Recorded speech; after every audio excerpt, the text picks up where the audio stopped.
Egi alda txikitan parre egiten astea asko kostatu zitzaiola? Bai, ama, hasi zen galdetzen. Aurreko Andriai galdezin joan, aizu, noiz aztei umiek parre egiten? Da honek ez du parre egiten. Berak zaten zuen herri guztiak galdetzen ziola, noiz azten zien umeak parre egiten, oso behan duaz zin izela. Preocupatu zego. Esto tienes un tirabama? No, señor maestro, vete a casa y trae. Laxe, junitzen etxera, hartu tirabama, etorri nintzen, eta nire aurren dana bihurritu eta dana birrindu zuen tirabama hori neharrez hain nintzela, desarmatu bat zer den. Hoxe. Hori da, ni verificadores ni puñetas. Justot, hementxe bertan jaso zenuela zuk lehenengo jornala, ezta? Bai, jornala geneukan 3 euro hilean.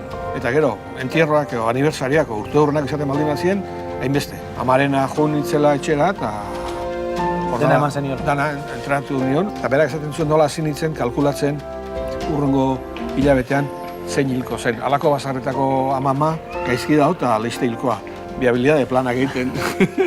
Bere klobukin ping-pong jandi jotzen, eta jandi jotzen zikuen momentu hartan zeiziko da bat sekreta antzikun jendeak, sekretari gartu eta kuartela launduiek. Kaletiken kuartela bidin, denbora guzti mazaileko bizti blasta, ni 2 metro eta esate, jodi. Zergaitik aukeratu zenuen alderdi sozialista? Ni ez deni momentu hartan Mario nahi dira dago tartean, beti. Osea, Mariok euskararen kontua zenero, alderdi sozialistara jo zutenean beti deitzen zidan, Ramon, hau egin behar deu, Ramon, hori egin behar deu. Soldauzkan da ezela, tráeme ese cubo, eta no hay cubo, pues píntalo. Pues, zoen euskaldunik espalde zegoen, pintatu hon behar zutela, bakarra matek behar zuela, erakin nuen neu izan behar nuela hori. Zure baldintza zen, bigarren joatea. Bai.